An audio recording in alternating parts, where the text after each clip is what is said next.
오늘 함께 묵상할 말씀은 사도행전 7장 44절부터 53절 말씀입니다. 사도행전 7장은 스데반이 성전과 율법을 못 오겠다는 제목으로 고발당한 뒤 공회 앞에서 자신이 전한 복음을 변호하는 긴 설교입니다. 43절까지 그는 족장들의 시대와 모세를 통해 하나님께서 이스라엘을 애굽에서 구원하시고 성막과 율법을 주신 일을 상기시키며 그 은혜 속에서도 하나님을 거역해온 이스라엘의 모습을 지적했습니다. 오늘 본문은 그 설교의 마지막 부분으로 광야의 성막에서 솔로몬 성전에 이르기까지 역사를 언급하며 하나님의 임재와 은혜를 거스른 이스라엘을 책망하고 있습니다. 스데반은 유대인들에게 성전의 역사를 이렇게 설명하기 시작합니다. 44절 광야에서 우리 조상들에게 증거의 장막이 있었으니 이것은 모세에게 말씀하신 이가 명하사 그가 본 그 양식대로 만들게 하신 것이라. 광야에서 모세에게 나타나신 하나님께서는 모세에게 성막을 짓도록 명령하셨습니다. 하나님이 직접 크기와 지을 재료까지 정해주신 이 성막은 당시 화려한 우상들의 신전에 비하면 초라한 천막이었습니다. 그러나 하나님은 300년 동안 이곳에 임재하시며 다윗 시대까지 이스라엘과 늘 함께 하셨습니다. 언약궤를 예루살렘으로 옮겨온 다윗은 하나님께 성전을 짓게 해달라고 간구했으나 하나님은 허락하지 않으시고 그의 아들 솔로몬을 통해 건축하게 하셨습니다. 하나님은 솔로몬이 지은 성전에도 임재하셨습니다. 48절 그러나 지극히 높으신 이는 손으로 지은 곳에 계시지 아니하시나니 주께서 이르시되 하늘은 나의 보좌요 땅은 나의 발등상이니 너희가 나를 위하여 무슨 집을 짓겠으며 나의 안식할 처소가 어디냐 이 모든 것이 다 내 손으로 지은 것이 아니냐 함과 같으니라. 스데반은 이사야 선지자의 말을 인용해 그러나 지극히 높으신 하나님은 사람의 손으로 지은 곳에 계시지 않는다 말하며 성전을 우상시하는 유대인들을 비판합니다.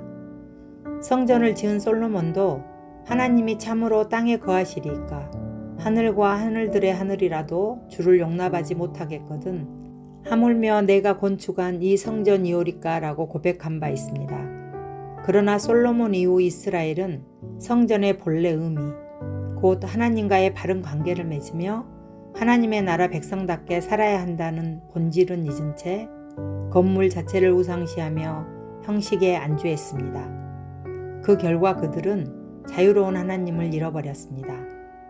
하나님의 임재는 특정한 장소에 결코 갇히지 않습니다. 하나님은 마음이 가난하고 깊이 회개하며 말씀에 떠는 자를 언제나 성전 삼아 거하시겠다고 약속하셨습니다. 그러므로 우리는 어디에 있든지 말씀을 의지하며 삶 전체가 하나님을 모시는 거처가 되도록 힘써야 합니다.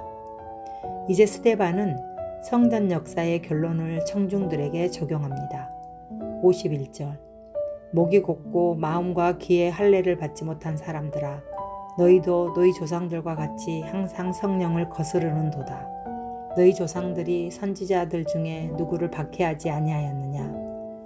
의인이 오시리라고 예고한 자들을 그들이 죽였고 이제 너희는 그 의인을 잡아준 자요 살인한 자가 되나니 너희는 천사가 전한 율법을 받고도 지키지 아니하였도다 하니라. 스데반은 그들의 조상들이 하나님의 말씀을 전하는 선지자를 죽임으로써 하나님을 대적했다면 지금 유대인들은 메시아 예수를 십자가에 못 박아 죽임으로써 성령을 거스르며 율법을 지키지 않았다고 지적합니다. 이 무서운 질책은 그들만의 죄가 아니라 오늘 말씀을 듣는 우리에게도 던져진 경고입니다. 우리도 하나님의 말씀을 내 뜻과 맞지 않는다고 외면하거나 자기 중심적으로 해석하며 하나님의 뜻을 저버리고 있지는 않은지 스스로 돌아봐야 합니다. 그래야 성령을 거역하는 패역을 멈출 수 있습니다. 스데반의 간절한 호소에도 유대인들은 마음을 돌이키지 않았습니다. 오늘날도 스데반의 시대처럼 교회를 바라보는 세상의 시선은 냉담합니다. 우리는 여전히 교회가 세상의 희망이라 이야기하지만 교회가 세상을 어지럽히는 소굴이 되어가고 있지 않는가? 교회가 커질수록 오히려 사회에 해를 끼치는 것이 아닌가라는 원성이 세계 곳곳에서 발화하고 있습니다.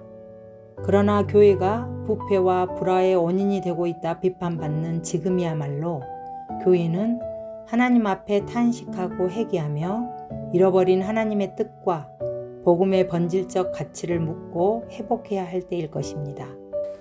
우리가 나부터 신앙을 탐욕과 교만의 도구로 사용한 것을 철저히 회개하고 자기 중심적인 말씀 사용에 독선을 그치며 묵묵히 진리를 실천하면서 겸손히 이웃과 세상을 섬기고 더 공명정대한 세상을 꿈꿀 때 교회는 다시 세상의 희망이 될 수 있을 것입니다.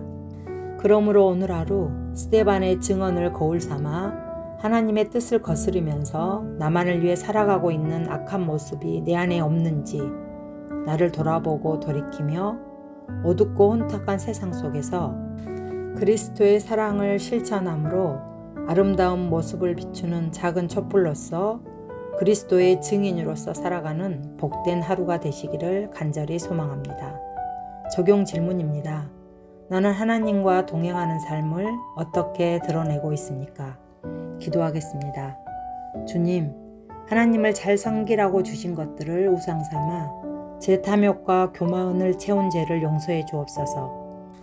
이제는 헛된 욕심이 아닌 하나님의 말씀을 따라 어디서나 그리스도의 아름다운 덕을 삶 속에 드러내며 성전답게 살게 하셔서 말씀을 이루어가는 복된 삶이 되게 하옵소서.